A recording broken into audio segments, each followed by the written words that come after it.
Mummy अब दसैँ पनि सक्यो, भोलिदेखि त मेरो पनि स्कुल लाग्छ। ल अब दसैँलाई बाई बाई भनेर भन्देऊ न त भने है। हुन त पूर्णिमाको व्रत लिनेले हिजै पूर्णिमाले पनि आज चाहिँ दसैँको खास गरी जमराहरू सेलाउने दिन थियो कि है। अब अफिसहरू खुलिसकेपछि अनुष्काको बाबाको चेकअपको लागि हामी चाहिँ नेसनल कार्डियक सेन्टर गएको थियौँ कि। अनि मलाई चाहिँ कुनै पनि स्वास्थ्यमा खासै समस्या त छैन, त्यही पनि होल बडी चेकअप गराउनु पर्यो भनेर मैले पनि आफ्नो चेकअप गराउने भनेकै। अनुष्काको बाबाको लागि चाहिँ म सधैँ हस्पिटल त जान्छु नै फलोअपमा, मेरो पनि गएको बेला देखाउन त भनेर होइन। सबै खालको सरस्वती चेकअप गरायो भने सामान्य रोगहरूको लक्षणहरू छ छैन पहिला नै थाहा हुन्छ नि त भनेर चेकअपहरू गराएँ है। अनि अरू कुराहरू त अब म सधैँ हेरिदिने छु, मलाई राम्रै रिपोर्टहरू आयो, खासै समस्या चाहिँ देखिएको छैन होइन। त्यसपछि चाहिँ यो चाहिँ आज पूर्णिकै दिनको हो कि।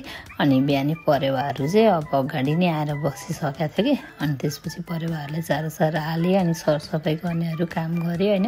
अब दसैँलाई चाहिँ जसोतसो बिदाइ गर्नु पऱ्यो नि त है। अनि त्यही भनेर अनि दिउँसोतिर चाहिँ हामीहरू एक मरिमराउमा जानुपर्ने थियो, अनि त्यहाँनिर गएर आयौँ। त्यसपछि दसैँले गर्दा सबैको मुख बिग्रेको थियो नि त, त्यसपछि अमिलो साँधेर दही हालेर खायौँ कि। फेरि अब अनुष्काको बाबा त आउनुभएको 1 हप्ता पनि भएको छैन, नवमीको दिन आउनुभएको। तर अब अनुष्काको बाबालाई फेरि विशेष काम परेर फेरि विदेश नगई भएन कि, जानुभयो। अब अनुष्काको बाबा कहिले आउनुहुन्छ होला तपाईँहरू गेस गर्दै गर्नुहोस्। त्यसपछि हामीहरू चाहिँ अनुष्काको बाबा एयरपोर्टतिर लागिसकेपछि गयौँ दसैँलाई बिदाइ गर्न, अर्थात् जमरा सेलाउन। जमराहरू सेलायौँ होइन। त्यसपछि मनोहरामा गएर सेलाइदिउँ होइन। अनि हामीहरूले चाहिँ अब दर्शन गर भनेर केटाकेटीलाई भने होइन। अनि केटाकेटीले पनि दर्शन गऱ्यो। त्यसपछि उनीहरूले भने अब हामीहरूलाई चाहिँ चरपटे खुवाउनु यत्रो बाटो लिएर आउनुभयो भन्यो। अनि मैले ल चरपटे खाने त भन्यो। उहाँ पर एकजना बहिनीले चरपटे बेच्नु बस्नुहुन्छ, त्यहीँ गएर हामीले उसलाई सपोर्ट पनि हुन्छ। जतिसुकै हामीले किन्ने पनि यस्तो दसैँको बेलामा यस्तो बाटोमा बिसेर चरपटे बेच्नु भएको छ, त्यहीँ खानुपर्छ भनेर भने कि। अब हामी 4जना थियौँ, अब अलिअलि चाख्ने मुख जिस्काउनको लागि मात्रै हो नि त होइन।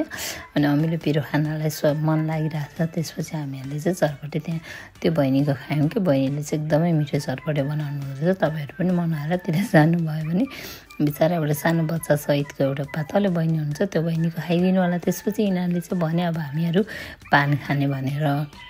अब पान नखाउन, मेरो त दाँतले हुँदैन, सुपारी पनि टोक्न मिल्दैन भनेको। सिम्पल सादा बनाएर खाउँ न सुपारी बिनाको भने है। समृद्धि चाहिँ झापाको मान्छे हो नि त, उसले चाहिँ सुपारी हालेको खाएन। अनि हामीले चाहिँ सुपारी बिनाको लिएर आयौँ। फेरि पिङमा गयौँ कि पालो आउँछ कि भनेको। आज पनि हाम्रो मनोहराको पिङमा चाहिँ पालो पाएन कि। हाम्रो अब दसैँको लास्ट दिन चाहिँ यो मनोहराको पिङ नखेलिकन नै सक्यो साथीहरू। यसरी नै हामीले चाहिँ दसैँलाई बिदाइ गऱ्यौँ।